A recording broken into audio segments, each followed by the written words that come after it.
We all have our secrets. We just didn't get to yours yet. Good morning, Vietnam! I love the smell of napalm in the morning. You're gonna need a bigger boat. I feel the need for speed. Roads? When we're going, we don't need roads. Snakes. Why did it have to be snakes? I'm Spartacus! I'm Batman. I am the father.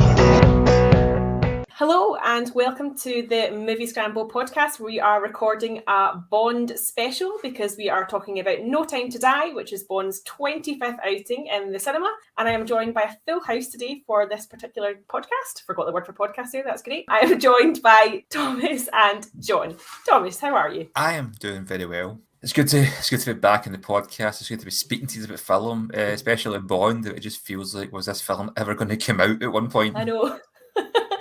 I think, what was it, 4 delays in total? That's got to be a record. Yeah. That might actually be a record for pandemic cinema. And John, how are you? Yeah, I'm good. I'm surprised that I could expel so much snot from my body over the last couple of days and still not lose any weight. But yeah, nice. There you go. There's not much you can really do about that. But yes, I'm good. I'm glad to be speaking to other human beings rather than just looking at a computer screen all day and writing some stuff. So yeah, it's been a nice couple of weeks. We are obviously discussing No Time to Die, which is Daniel Craig's last outing as Bond. James Bond, licensed to kill, in love with Madeleine Swan. I could be speaking to my own reflection. Only your skills die with your body. And life is all about leaving something behind, isn't it? This film has obviously been delayed multiple times, so it had a massive opening weekend at the box office. Bond is obviously back. He is reunited with Madeleine Swan and Blofeld, and he is on a mission to find out who the mysterious Safin is, what his plans are for nefarious world domination, and also to take some time to actually reassess his personal life and how much his job has essentially taken its toll on who he is, the people he gets involved with, the lies that he tells, and there's obviously a lovely appearance from Ana de Armas as well. Simi, what were your thoughts on the movie? I've only ever seen all the Daniel Craig Bond films, the ones. So I always kind of find it hard to say I prefer this one to that one and that, but it's so far between and the new one's always fresher. But this is the most fun I've had watching Bond since probably Casino Royale. I just thought it was so entertaining. It wasn't as bogged down in its own self-worth. I think that Spectre was. I didn't think it was as pretentious as Spectre either. I thought Skyfall was also very heavy in its themes and topics that just kind of crushed the enjoyment for the film. Whereas with this, I did think it was a lot lighter for the most part, although the world domination evil villain plan was pretty brutal. There was a lot of humour in it that I thought really worked, a lot of different humour we don't usually get in Bond films. You mentioned Ana de Armas in the scene where like Bond tries to hit her and she's like, no, what are you doing? And I just thought that was really funny because as much as I think she's like 33, she looks a lot younger, and Daniel Craig looks a lot older. Regardless how old James Bond's supposed to be, it would have looked weird. Although we're used to seeing James Bond hitting young women, it was better played for laughs at that scene. I think it really worked. So wee bits like that for the film, I thought were great. I thought they were really good.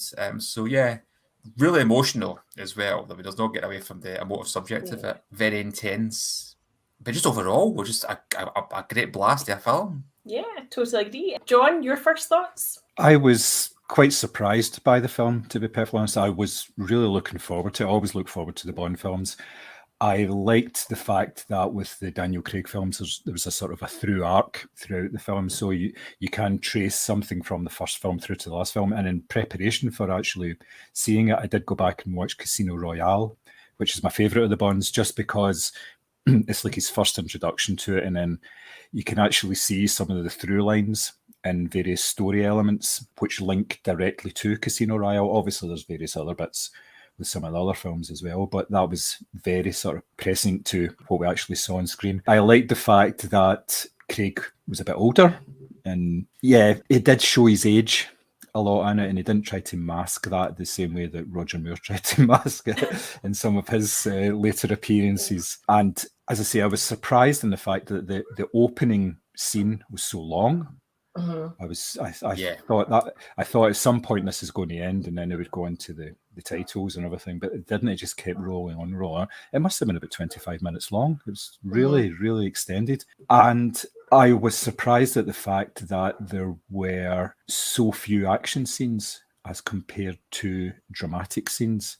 There was a lot more talking in this film than probably any previous Bond. It didn't seem to be a film that was based around the set pieces. It was more based around the characters, which was maybe a slight departure. They've been moving towards that, but it meant that the action pieces for me fitted in better with the film rather than for the sake of spectacle. But having said that, it did end up in exactly the same way as every other Bond seems to end up, in the evil lair. But we can speak about that later on as well. But yes, initially, very happy, very entertained. Yeah, for me, it felt like as much as a sort of a love letter to Daniel Craig. A sort of thank you for your service, to be a bit cheesy. You know, it felt like a very Craig focused, like you say, quite drama focused, as opposed to big stunts. Although we did get the motorcycle going up over the wall, which made me actually squeak in the cinema. But I felt this was a more personal Bond, in the sense that you did get to know, you could tell there was kind of hopes and fears in there. He wasn't just a sort of ruthless secret agent killing machine. It felt like a more humanized version of him. And obviously there's the relationship with Madeline Swan. Did that appeal to you guys? Did that make you feel like you knew the character more, or are you just here for sort of big explosions and set pieces? What do you think about striking that balance? I think it worked. It wasn't so much a case of when I was getting into the film, I was wanting either or. It's more a kind of case for me is when I go and see a Bond film, it's not a case I'm expecting X, Y, and Z. It's, does the vehicle benefit from the story they're telling? And sometimes it does, sometimes it doesn't. Sometimes you go and see a Bond film and it is all spectacle. But yeah, you see some Bond films that are always kind of spectacle, and that's fine. And you see something like this, more kind of dramatic, and it works. And for me, I didn't really know what to expect. I think the Bond films, when it comes to the actor's swan song, have a bit of a patchy history. To be honest, we'll always go back to Die Another Day and the Invisible Car, which I don't acknowledge the Brosnan era at all. Oh come on, GoldenEye is one of the best Bond films. But coming after Dalton, there was nothing that was going to top that for me. So until Craig came along, so I mean, GoldenEye's so good. Sean Bean dies twice. But I mean, but this, though, for example, it's they had the runtime as well to fill, and they did invest it's a long more in Bond. runtime. It was long runtime. Yeah, they did invest more in Bond and the character and the man, as you were saying, John. And it wasn't a kind of case of me getting expecting either or, but for me, it really, really worked because they pulled it off. They delivered for me, and being that it was Daniel Craig's swan song as Bond, I liked it, as you're saying, John, as well. There's clear art to it, so it made sense to me to go that way, especially with the ending they delivered. You couldn't get that payoff unless you were caring about the character. Caring about Bond's one thing, but caring about Bond in this film and Daniel Craig's Bond as a whole is something different, and I think it really delivered. Well, you can tell that the emphasis was more on the character of Madeline Swan and the fact that the opening scene, which traditionally in a Bond film is an action set piece involving him chasing down somebody or almost like a self-contained story, but this time the focus was on Madeline Swan to begin with, her backstory, her young life and everything, and I thought that was a very bold move. Let's face it, because you don't get that in a Bond film. You could understand why people would be saying, "Well, this isn't the sort of Bond I'm signed up for." But it was, in terms of sort of dramatic storytelling, it was a real step forward for a film that could quite easily alienate an audience by doing something like that. But I think they got away with it. I'm going to disagree with you guys slightly, just because I love Bond and I love all the sort of the glamour of the Bond girls and the various relationships over the years. I don't want my Bond to settle down. I don't want that domestic life. I don't care. I want you to be out killing bad guys, and I want you to look, amazing in a tux while you're doing it. I'm happy with all the sort of string of sort of meaningless relationships, but I actually almost don't want Bond to become domesticated. And I know that sounds really silly, but I think it's just because I like the dark. So I like the early days Craig, and I love Dalton as Bond, and I even early Sean Connery. I like that dark, ruthless, brooding, that really cold-blooded type of character. And so actually for me, although there were some lovely touches, including the music, which we can come on to, I actually really don't like Daddy Bond, and I don't mean Daddy in the good way. Like, I just think that to me it's like it's quite incongruous with what I think of when I think of Bond. So I guess I'm exactly what you said, John. I'm perhaps not the target market for that type of message, but it's just because I prefer the sort of darker side, not because I'm worried about Bond getting woke, etc., etc. I just I prefer the darker stuff. See, I did think this Bond was very dark, though. I mean, he killed indiscriminately, pretty brutally, and I mean, there's that scene that was in the trailer as well, with the cars flipping over, and he's chasing it with a machine gun through the windscreen. He was double tapping like a motherfucker during this film. But I also think that a lot of that is because it was inspired by his desire to protect Madeline and, spoilers, her child. And I just think that, again, I don't ever see in my head anyway, I don't see a Bond motivated by love. I'd see a Bond motivated by duty, and the desire to protect is bigger than just the individual. Does Dalton's Bond not do that? I'm wondering. So no, he obviously, I think you mean in License to Kill. He's motivated by revenge, wasn't he? Yeah, so that's more of a revenge thing than like a sort of paternal instinct or whatever you want to call it. However, like I said, it didn't bother me so much that I didn't enjoy the film. It's just a wee sort of niggle for me. Obviously, the whole opening sequence, just before it sort of launched into Billie Eilish's really, really good Bond theme, I actually think she did a really good job. And there's that beautiful piece of music which is called Matera, which obviously riffs really lovely. The John Barry version of We Have All the Time in the World. I started crying straight away.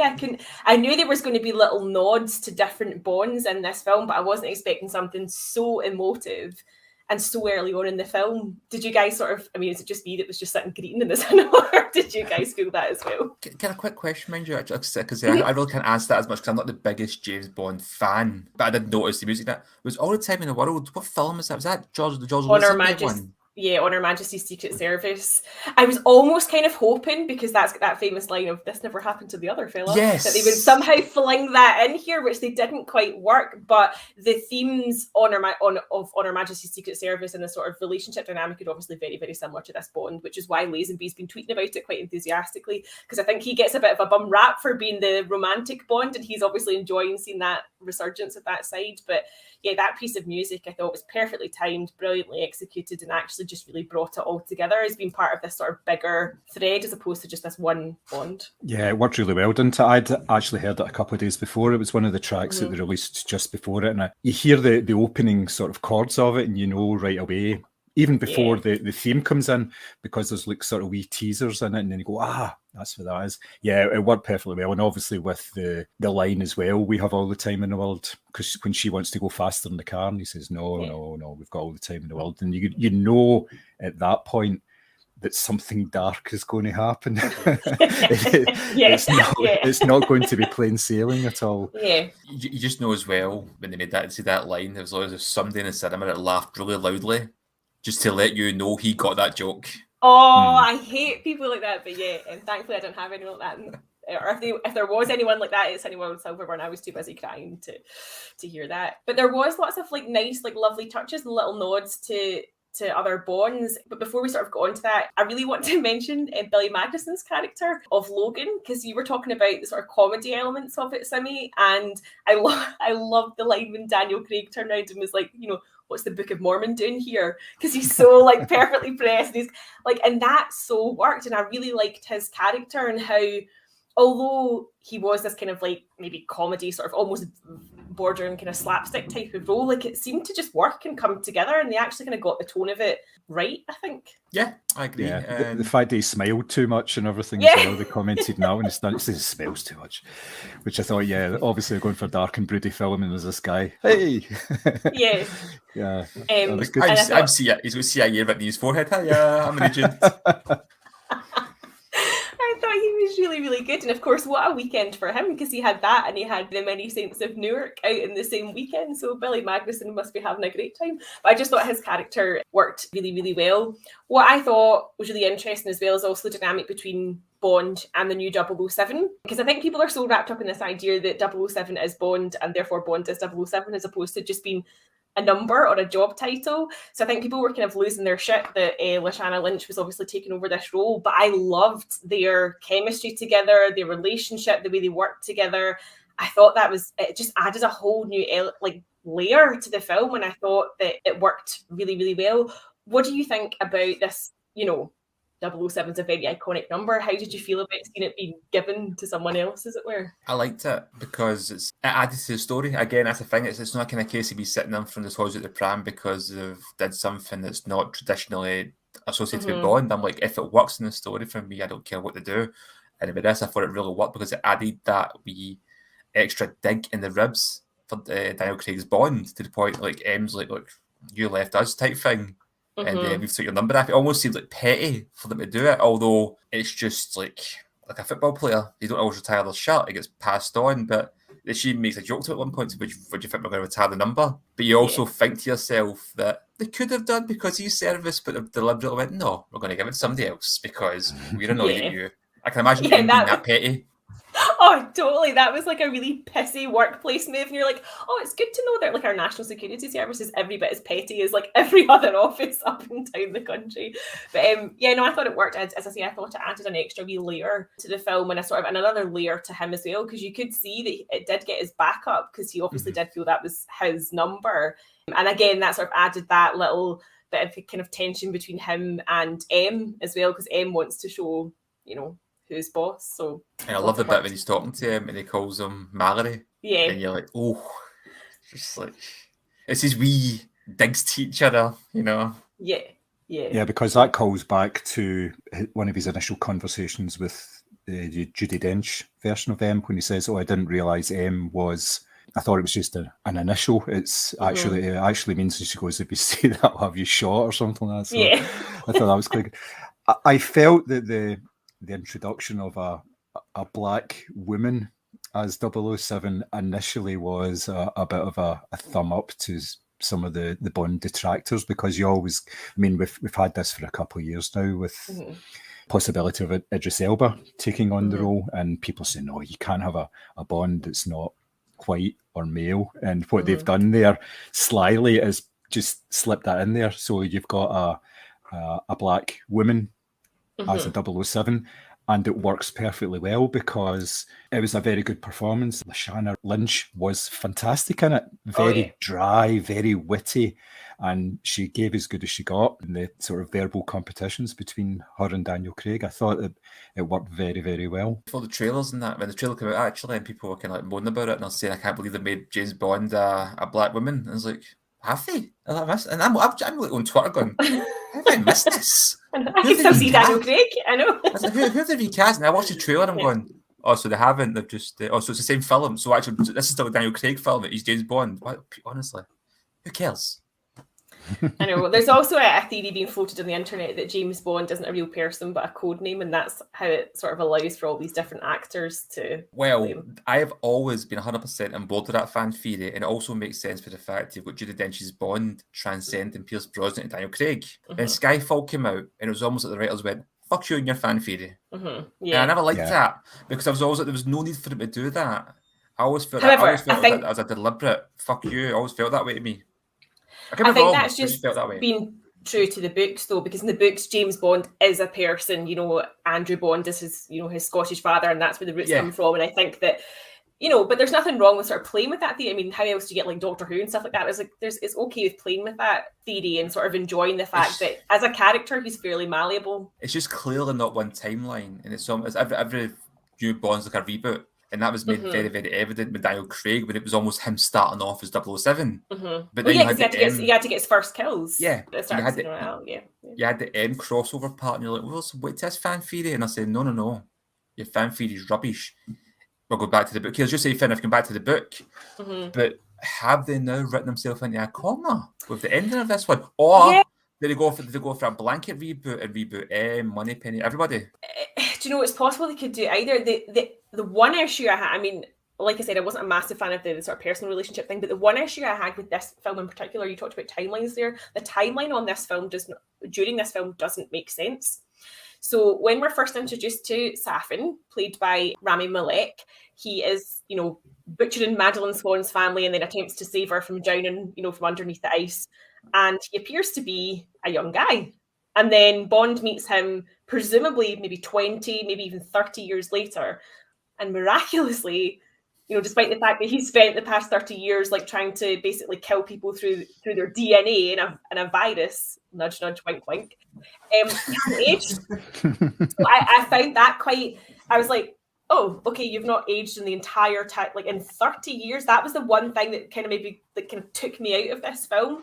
And it's a shame because I thought he was a good baddie. Like the concept of what they were doing was clever. He was manipulating people's DNA to basically kill them on the spot. He was obviously really clever, but actually you got hints of his background and what his father had taught him back at the garden in the evil lair, and I actually liked him better than Blofeld.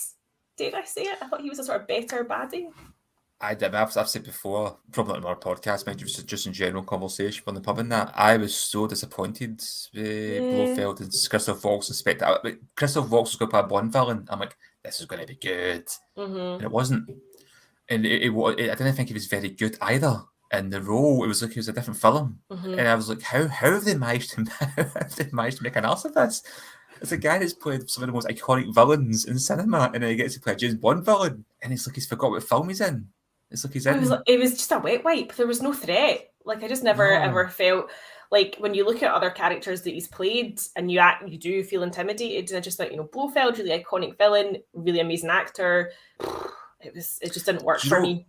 Do you think that was maybe the issue? Not to divulge too much for this film, but I suppose he's in this as well. The fact that they made him Blofeld and they went and revamped that and brought him back, and you're like, would have been better just keep him original. I know they brought back Spectre and all that, but I think it was the fact as well because you bring him into it and he's not Blofeld at the start. It's the whole Star Trek Into Darkness thing, isn't it? Is he can? Is he not can? Oh, he's obviously can. Why keep it a secret when it's clear what you're doing? Yeah. I almost thought, actually, judging by the way they had Safin dressed with that kind of like collar, the sort of tunic thing that he had on in the gardens, and I actually thought they were going to reboot Dr. No. And I thought this is where this is headed. Obviously, they've not, as people will see once they go and see the film. But I thought he was a far more credible villain, very calm, very softly spoken. As I say, you got to know a little about, he's cultivating all these herbs and he's very interested in science, but he's obviously just, a really bad guy. But I thought he was a much more credible villain, which is such a shame because I do love Christoph Waltz, but it just, Rami Malek was much better, despite the odd timeline thing that went on. My issue as well with the villain in this was it didn't seem to benefit much. And I don't mean in terms of the screen time and things like that. I mean, it just like we spoke earlier about the focus being on the character-driven Bond film. But Bond is a villain, and he had one here. He's a good villain on paper, but on screen, I'm like, his plan doesn't really seem to be that. I don't know. It just doesn't seem much impact for me. It was very much downplayed, the whole mastering the world kind of plot and everything. Going back to what you said about the timeline thing, the notable difference between the young Safin and the older Safin was the fact that older Safin's skin was a lot better. The young Safin, he looked a bit like Thanos. Whereas the older one, and I thought they kind of got away with that, the time difference thing, because obviously he had some work done. He obviously had his skin fixed a bit. And what it's like. It's very difficult to tell somebody's age if they've actually had decent work done until they're about 65, and everything else hangs off in lumps apart from like your chin and your cheeks, Yeah. So I kind of thought. Although I suppose in fairness, the first time you see him, he's wearing the mask. But I just thought that was the only thing that kind of took me out of it. Although I will give you a laugh. When I went to see it, obviously they start off in the lab, and Hugh Dennis rocks up. A few people in the audience were like, "Oh, that's Hugh Dennis!" Like really loud. And that was not what I expected I was going to experience at Bond 25. That's for sure. And that scene itself was pretty brutal. That's pretty. Yeah, that was grim. Dark. And again, but it starts off with a joke, obviously, because it's they put, was it anthrax or something? Yeah. They put something on his lunchbox. Yeah. They put off his lunch. You don't expect that. You don't expect secondary characters in a Bond film to actually, well, not even secondary, they're more like tertiary characters in a Bond film to actually have comedic lines in any way. It was yeah. And then, of course, it got horrifically dark. It was just, it was very it was so clinical. Yeah. But I think there's a lot of sort of dark and light in this as well, because even when they introduced Anna de Armas' character, she's like almost kind of playing the airhead, like, oh, I've never done this before, and and then all of a sudden she's like karate chopping somebody in the face and machine gunning like a whole line of men. So it's like there was that constant sort of back and forth between, and even obviously the dynamic between Logan and Felix as well. Logan's this kind of grinning idiot, and Felix is there to sort of tell bad news or whatever. So I think that they really played with sort of light and shade the whole way through it. Yeah, Felix was great in this as well. I thought Jeffrey Wright was great as Felix. Yeah. I felt that the inclusion of his character and the inclusion of Blofeld were really to tie up ends more than anything else, because you could have kind of done away with that whole Cuba sequence from the film and it wouldn't have made any difference to the film, I don't think. They could have found out the information by being back in London, Yeah. But for the spectacle part of it, yes, it was good. And for the fact that it ties up an end, it gives Felix a proper ending. And it obviously gives him motivation. It gives him another reason for revenge as well for moving forward, which I thought was out. And Jeffrey Wright, I could watch him all day. He's just fantastic. Yes, I suppose that's the thing as well regarding that idea of the Bond being one big, long, continuous line. It's weak had as characters like him that pop back up every so often. And it's like, if you just treat Bond as a reboot each time, regardless of which characters cross over, you can do what you want, really. Yeah, and I feel like it's strange that they almost have the need for this continuity, because actually, if you ask someone, who's your favourite Bond, they have a very specific era that they're drawn to for either nostalgia reasons or whatever. So I actually almost feel like you don't need that crossover, because someone who likes the Roger Moore era will probably just go and watch the movies anyway, and they'll pick up little points and little nods to that era or whatever. I almost feel like you don't need that level of continuity, because everyone has their own sort of favourites anyway. I would like in America, you mentioned Doctor Who, but Doctor Who does have that one continuous storyline, even though it's different eras. But like Batman, you got your Adam West Batman, your Michael Keaton Batman, your Christian Bale. It's like everybody's got their own favourite of the era, and nobody ever thinks that Adam West Batman grows up to be Ben Affleck. It's like... Yeah, and do you know why? Because Adam West was the better Batman. Ouch. And thank you. Good night. That was lovely. So yeah, obviously, as I said, there's a lot of continuity. There's a lot of crossover. There's lots of lovely little touches to other Bonds. Is there anything in particular that stood out for you that you thought, oh, that's a nice little nod to such and such? Or were you sort of going in with kind of fresh eyes? I'm just getting more kind of fresh eyes. Like I say, I'm not the biggest Bond fan, so like some of the obvious stuff, like All 10 in the World, kind of stuck out to me now. There's a lot of Easter eggs that I probably missed, but then you've got me thinking of a Bond verse. I just like the idea of them all crossing over. Like, obviously, you could do it with technology, but Sean Connery's Bond and like Daniel Craig's Bond teaming up, having like banter on screen. That'd be excellent. I like the use of the Aston Martins. Obviously, there was a classic one, which he won in Casino Royale. But the second one that he was driving was the Timothy Dalton one, was it not? Yes, it was. Which was a fantastic wee nod, which I didn't get at first. I had to go and look up later because I was like, I know that car, I've seen it before. And then obviously when I looked, Mr. Dalton's version of it. Yeah, I think there was lots of wee bits in there, obviously, like the fact that there was a conversation between the new 007 and Moneypenny, and they were saying how, I can understand why you shot him and all this sort of stuff, which was a nice wee sort of callback to that. And she says, oh, well, everybody tries at least once. So, that was a nice wee note as well. It was good, yeah. I like as well the new 00 just cold-bloodedly killed the guy at the end, the scientist. Just booted them into the kind of virus river thing. Yeah. And I'm like, oh, I'm into that. I like that. I like that. We kind of like, you know what? They are the cold-blooded agents, and that's been evident throughout the entire franchise, let alone just like Daniel Craig's era. I watched some Spectre the other week. I was down in London, and just watched the beginning. But it's a bit when you got the assassins coming up towards Monica Bellucci, and they just get shot. You see him drop, and like Daniel Craig walks up the silence. I'm just like, I just killed two guys, and I'm just casually going to ash you out, I will say that I think that similar to Monica Bellucci, I thought Anna de Armas was kind of underused in this as well. She basically Yes. a couple of scenes, and I thought it was a shame because I thought their chemistry was really good. It was really natural, not in a sort of relationship type of way, but just that kind of natural sort of working together thing. And I thought a wee bit like Bellucci's character, she had her 5 minutes and that was it. So that was a wee bit of a shame. But the thing is, they introduced, they obviously introduced quite a few new characters. There's obviously your new villain and stuff like that. So I get they don't have time for everything. But I just thought it was a wee shame that she wasn't in it as much as what I'd hoped. Yeah, I agree. I mean, she's awesome anyway. I think she's brilliant. She's great in this, but I love that whole scene at the party.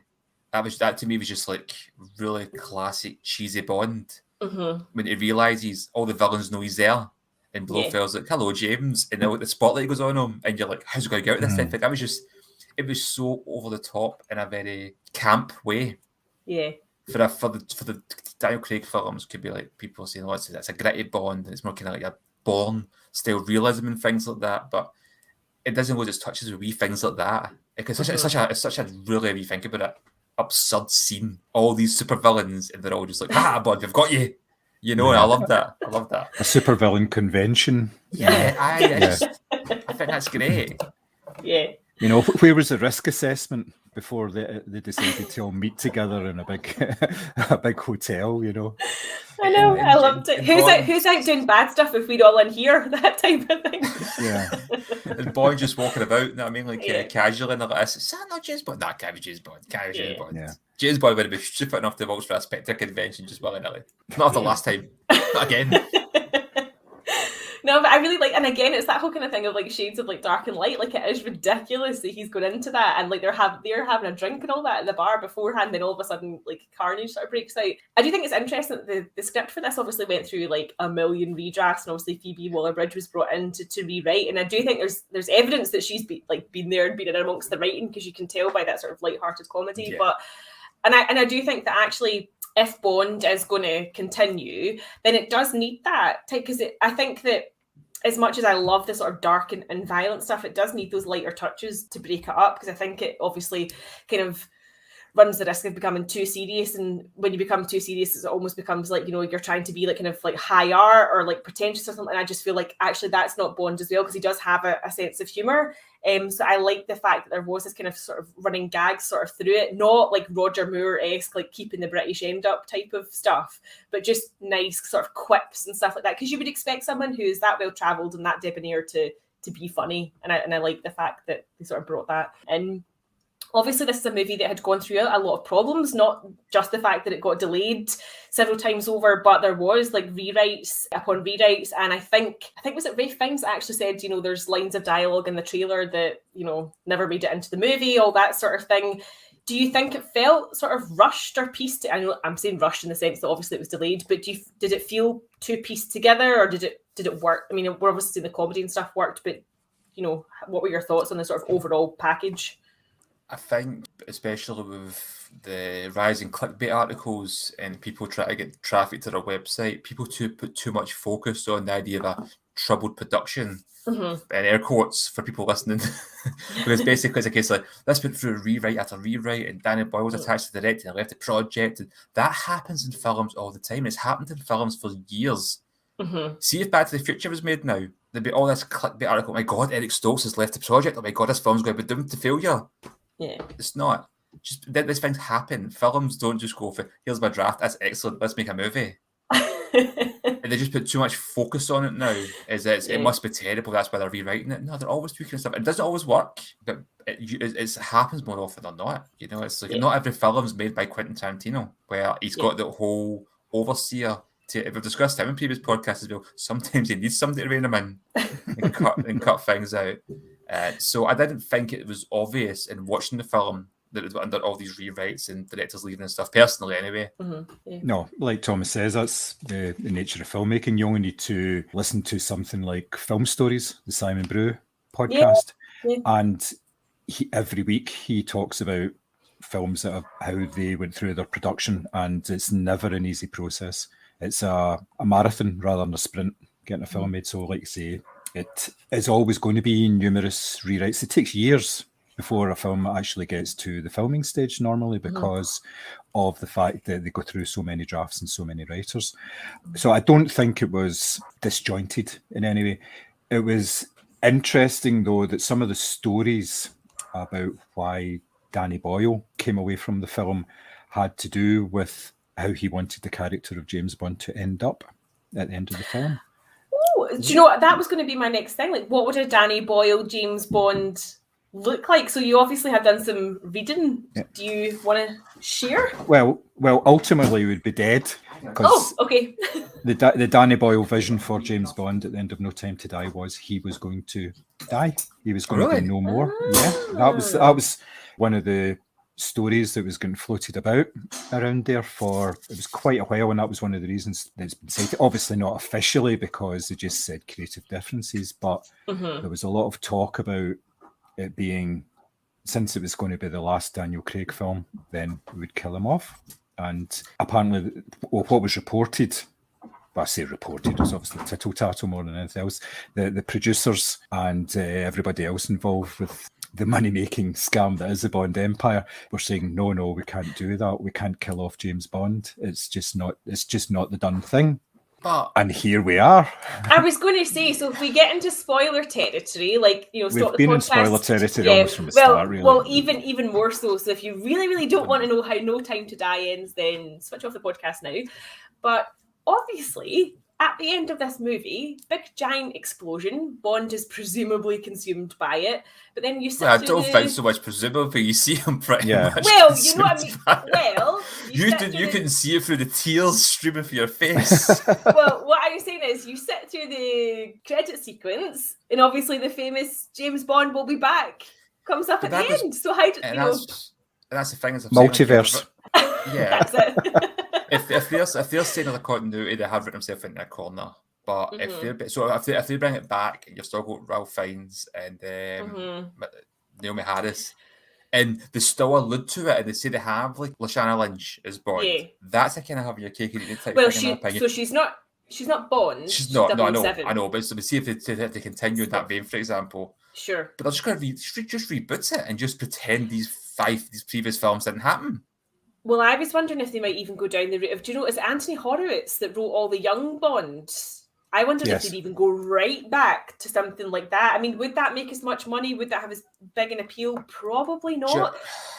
But I just wondered because it would feel like a spin-off. No, and I don't dispute that, but I just wondered, like, where can they go? Because it does feel like they've written themselves into a corner. But just to be clear to any viewers who might get up, or listeners rather, who might get upset, Lashana Lynch's character is 007. That's the agent number she's been assigned. She's not actually Bond. So they may continue with the Bond franchise with a different 007, but it does kind of feel like they've murdered Bond. However, it doesn't say 007 will return, it says James Bond. That's true. So that's the thing, they did just reboot it. That's the thing, they can get away with that. If they're just going to say, all these people are individual Bonds and only timelines, their own universe, so to speak. You just reboot it and you just pretend Daniel Craig era never happened. And it works in that sense. It's difficult to buy into, but it's like, if I went to see, like, for example, well, if you went to see, like, Christian Bale's Batman, he didn't die at the end yet, but he's no longer Batman. They'll think he's dead at the end of the Dark Knight. Spoiler alert, if you've not seen it. But as far as I'm concerned, Batman has died. And then they bring him back and Superman. They bring a new Batman out in our past. We're going to have 3 different Batmans on screen next year. I know it's a multiverse comic thing, it's different. But you just reboot it. Call him James Bond. And people will turn around and say, but they killed Bond off. But then if you're saying you killed Bond off, you're accepting all these Bonds are the same person, which doesn't work. We've explained doesn't work. So yeah, I mean, even just tonally, they're all different and stuff like that. I genuinely think that they need to give it like 5 years or something before they even think about entertaining this. Though it's still quite hot just now. It's still new at the cinema. There's all this debate over who's going to be the next Bond. There's a million names floating about. I genuinely think they need to give it like a good few years, sort of cooling off period, as it were, and really think about what they're going to do with the character rather than rush into something. Yeah. I disagree with you. I think they're going to try and push forward as quickly as possible because... Do you think? Yeah, I think they're going to try and do something within the next 2 years. Their like timescale... Like announce and start filming, or as in announce the new Bond? They're going to... Well, from what I've read, they're going to announce the new Bond at the start of the year. after really? this is all like January, February time. They're talking about like looking, and they must have a list of who they want. So I think it'll be fairly quick. Place your bets. Who do you think? I don't think it'll be anybody that's in the sort of the top 10 list. I think it will be a young actor rather than like Idris Elba or anybody like that. I think it's going to be a young character. I think he's too old. I think you need someone in your 30s if you want to get maybe 10, 15 years out of them. Somebody had touted Richard Madden. Now, I haven't seen enough of his acting but the idea of returning to a Scottish Bond kind of appeals to me if we're going to reboot and restart. But I haven't seen him in enough stuff to know if he's any good. I've not seen him in a lot of stuff. I've seen him as being quite hit and miss. Bizarrely enough, see when he does his Scottish accent, that's when he's least believable. Oh no. It's weird. It's really bizarre. Would he be a good Bond? I don't know. But I did hear the strong rumour that the next Bond villain was Tom Hardy. That I would be all over and then some. I could get behind he's that. been rumoured he's been rumoured as Bond for a while as well, but he would be an awesome Bond villain. Yeah, I think it's funny because I remember when Craig was announced, everyone was like, "Oh my god, a blonde Bond! This is ridiculous." But I've totally fallen in love with his sort of interpretation of the character.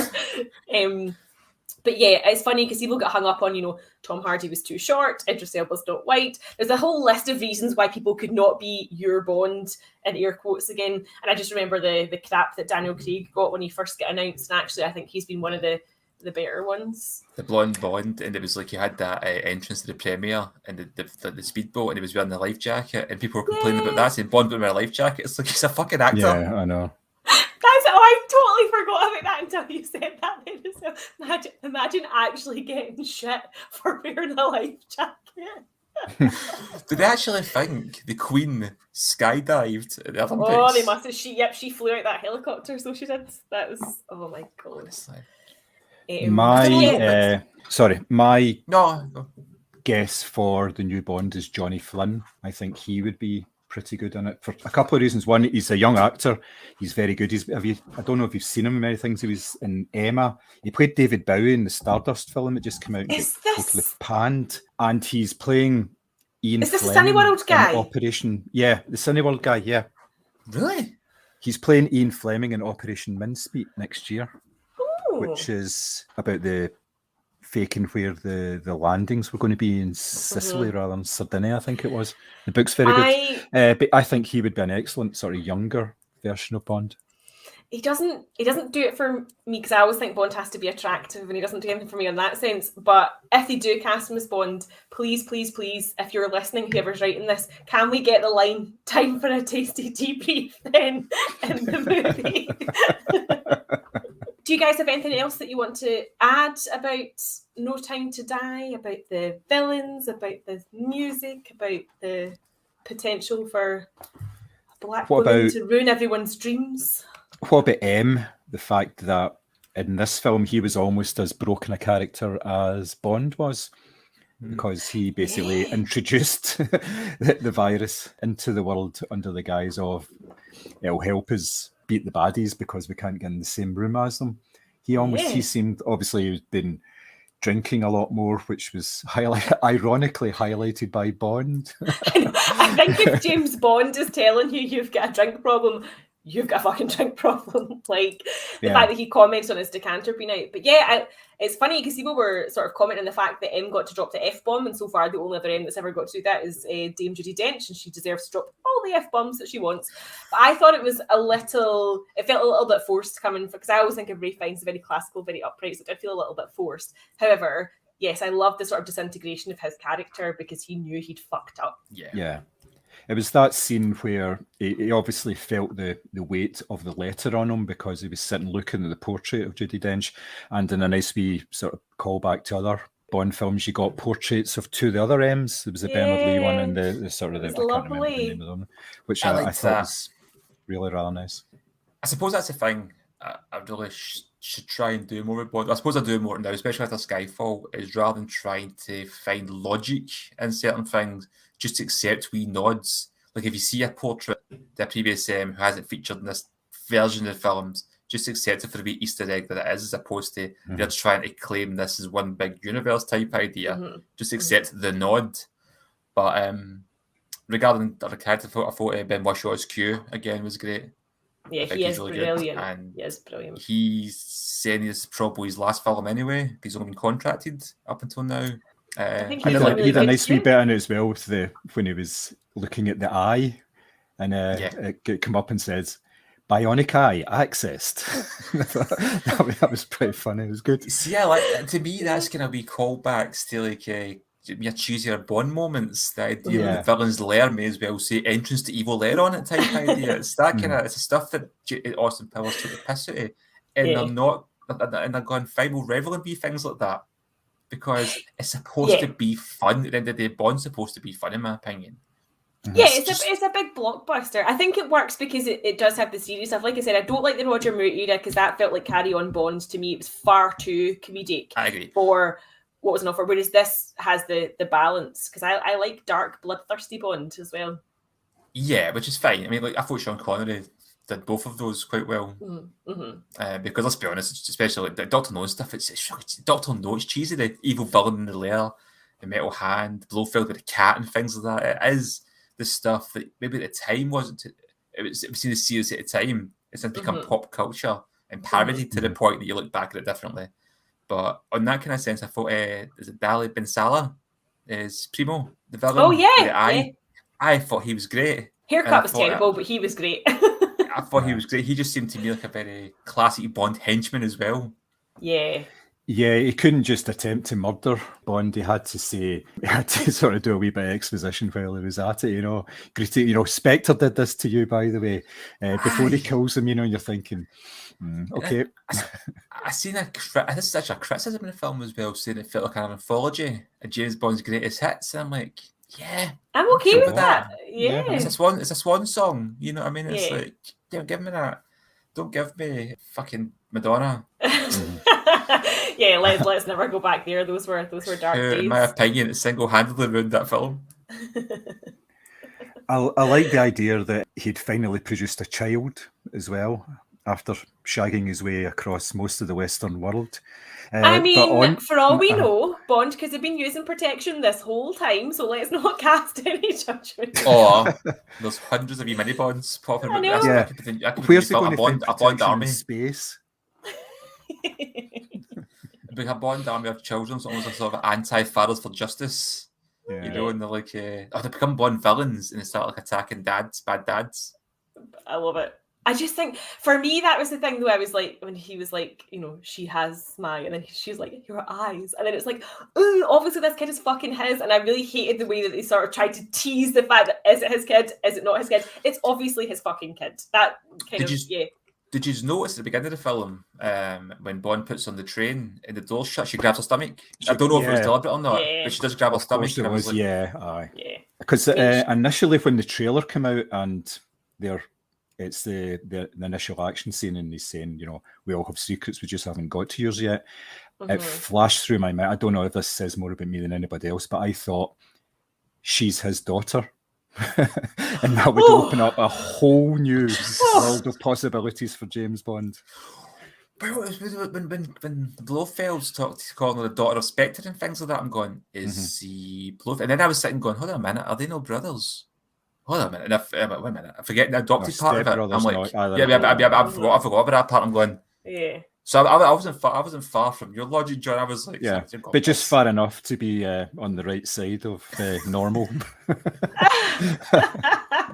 Yeah, it definitely. I mean, that definitely never crossed my mind, I have to say. But I just, I didn't like the way they were trying to sort of tease out the fact that this could be his kid. I mean, obviously, as you said, John, he's had sex with pretty much like 99% of the female population. Like, he's obviously produced a kid at some point. So, yeah, it was a bit of an odd tease to have when it was such an obvious plot point. Mm-hmm. Yep.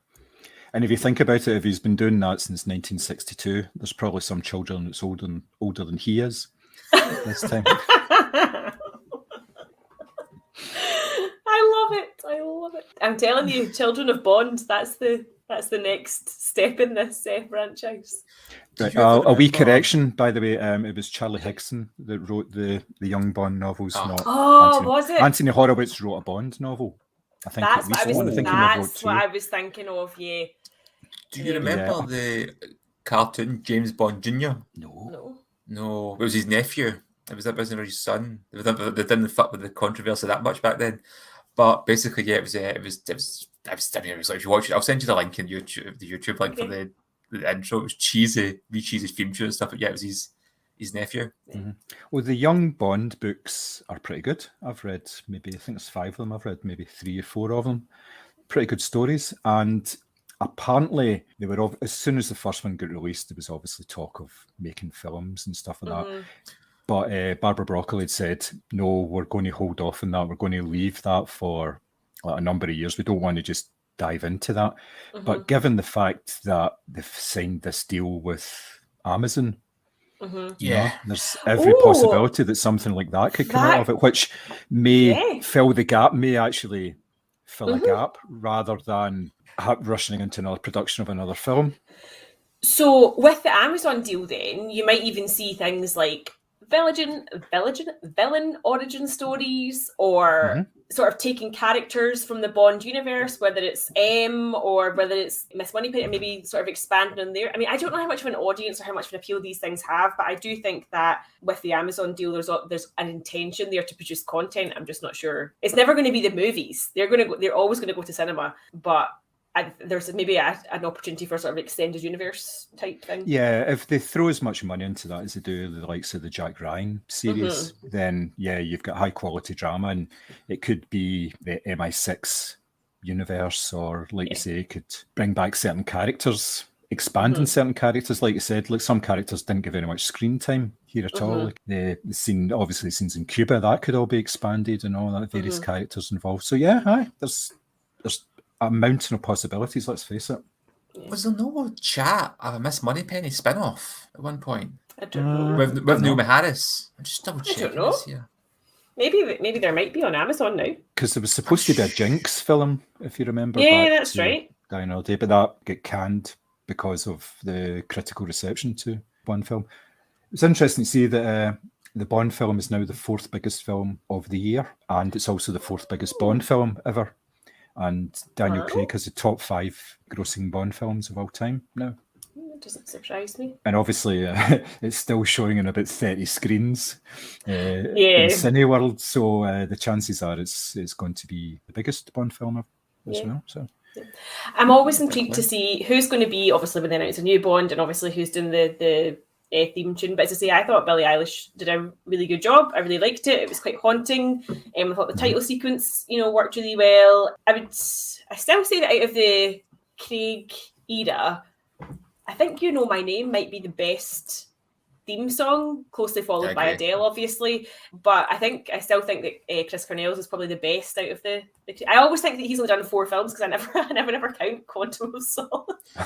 Everybody forgets about Quantum of Solace. Yeah, because it was shit. No, I like Quantum of Solace. I felt Matthew Almonic was wasted. He's a brilliant actor, and he was a shit villain again. So there's the same thing. It's like with Christoph Waltz. He's a really good actor, but a shit villain.